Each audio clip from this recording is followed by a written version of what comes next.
कैसे हैं आप? तो आप आज जिसकी बात करने वाला हूँ वो है झांसी की रानी के गुरु तात्या तोपे।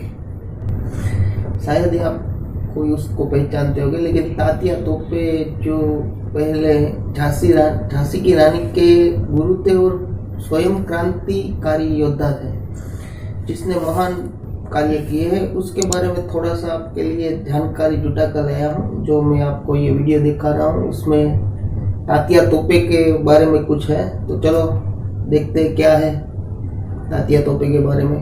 Next plan.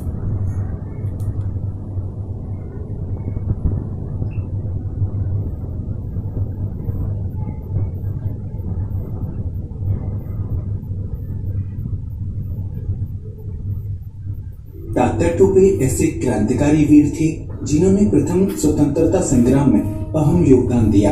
कहा जाता है कि उन्होंने ही 1857 की क्रांति की शुरुआत की। तो चलिए जानते हैं तात्या टोपे का योगदान। हाय दोस्तों, मैं हूँ शिवराम सिंह और आप देख रहे हैं history TV India. Tatya Tope का जन्म 1814 में महाराष्ट्र के येवला में हुआ। वे मराठी परिवार से थे। उनके पिता का नाम पांडुरंगराव टोपे था और माता का नाम रुक्माबाई था।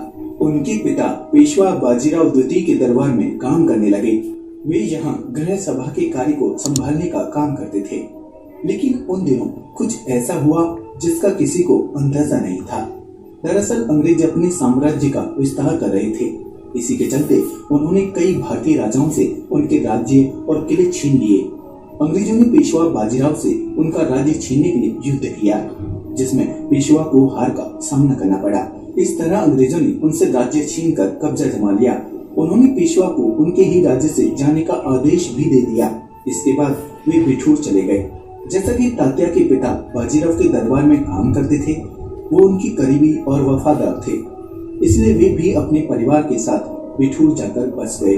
उस दौरान तात्या की उम्र महज 4 साल की थी।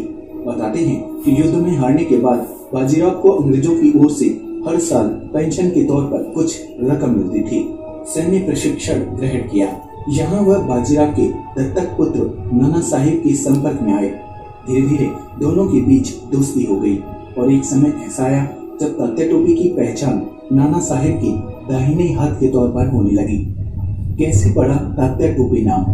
तात्या टोपे का असली नाम रामचंद्र पांडुरंगराव था, लेकिन लोग उन्हें तात्या टोपे के नाम से बुलाते थे। क्या आप जानते हैं कि उनका ये नाम कैसे पड़ा?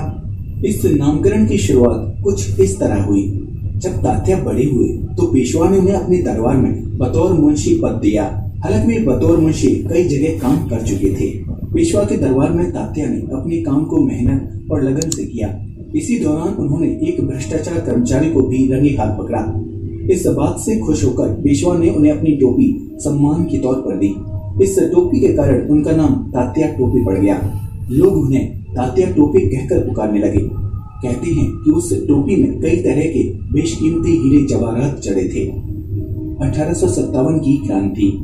अंग्रेजों के खिलाफ हुई 1857 की क्रांति में तात्या टोपे का अहम योगदान रहा।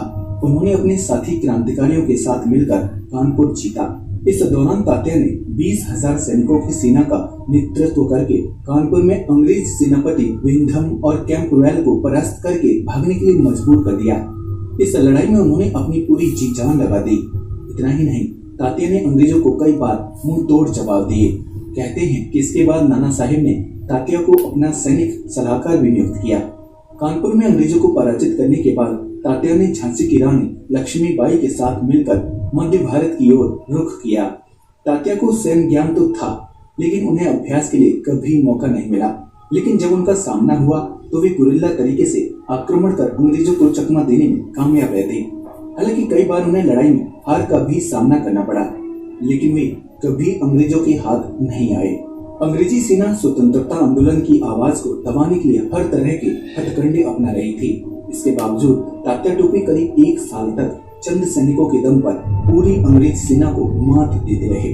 उन्होंने पहाड़ियों, घाटियों, बिहड़ों के बीच से खराब मौसम, तेज बहती नदियों को पार कर मध्य प्रदेश और राजस्थान में अंग्रेजी सेना को दौड़ा दौड़ा कर थका दिया था। लेकिन 1859 में सिंधिया के सामंत मानसिंह ने तात्या टोपे के साथ विश्वासघात कर उन्हें पकड़वा दिया और 18 अप्रैल 1859 को अंग्रेजों ने वीर बहादुर मराठा देशभक्त तात्या टोपे को फांसी दी। इस तरह तात्या टोपे ने स्वतंत्रता संग्राम की लड़ाई में नाना साहब समेत झांसी की रानी लक्ष्मीबाई का साथ दिया। उन्होंने शिवराजपुर के सेनापति के रूप में सेना का नेतृत्व किया। कानपुर विजय का श्रेय भी तात्या को ही जाता है। तात्या ने कालपी को अपने अधिकार में लेकर उसे क्रांतिकारियों का गढ़ बना दिया। उन्होंने कई बार अंग्रेजी सैनिकों को अपनी गुरिल्ला रणनीति से हैरत में डाला। गुरिल्ला युद्ध की कला में माहिर तात्या टोपे के बारे में कहा जाता है कि वे गुरिल्ला युद्ध में अंग्रेजों को छकाने वाले शेर थे। हालांकि तात्या को ज्यादा अनुभव नहीं था, लेकिन उन्हें गुरिल्ला रणनीति में महारत हासिल थी। गुरिल्ला युद्ध को छापेमारी का युद्ध भी कहा जाता है, जिसमें छिपकर अचानक से दुश्मन पर वार किया जाता है। तात्या भी इसी तरह दुश्मनों को चकमा देकर भाग जाया करते थे। पहाड़ियों के आसपास सकरीली जगहों पर इस युद्ध नीति को ज्यादा अपनाया जाता था। तात्या टोपे ने विंध्या की खाई से लेकर अरावली पर्वत श्रृंखला तक अंग्रेजों से गुरिल्ला नीति से वार किया और प्रत्युत्तर में अंग्रेजी तात्या टोपे को जंगल, पहाड़ों और घाटियों में 2800 मील तक पीछा करने के बाद भी पकड़ नहीं पाए। तात्या टोपे की वीरता, संघर्ष और बहादुरी के चलते उनके सम्मान में भारत सरकार ने डाक टिकट भी जारी किया था। इसके अलावा मध्य प्रदेश में तात्या टोपे मेमोरियल पार्क भी बनवाया गया ताकि आने वाली पीढ़ी इनकी कुर्बानी को याद करती रहे। तो ये थी शूरवीर तात्या टोपे की वीरता भरी कहानी। आज के लिए बस इतना ही। वीडियो अच्छा लगा हो तो प्लीज इसे लाइक और शेयर करें, साथ ही चैनल को भी सब्सक्राइब करें। जय हिंद दोस्तों। तो ये थे हमारे तात्या टोपे, जो कि बहुत वीर योद्धा थे, जिसने काफी लड़ाइयाँ लड़ी और गोरिल्ला युद्ध में बहुत माहिर थे। छुप छुप के अटैक करना, ऐसे गोरिल्ला युद्ध बोलते हैं। तो और भी कहीं योद्धा है जो आपको पता नहीं है कैसे योद्धा है, तो उसके वीडियो देखने के लिए मेरी चैनल को सब्सक्राइब करें। और भी ज़्यादा आपके लिए ऐसे वीडियो मैं लेके आने वाला हूँ, तो प्लीज़ मेरे चैनल को सब्सक्राइब करें और वीडियो को लाइक करें। जय हिंद, जय भारत।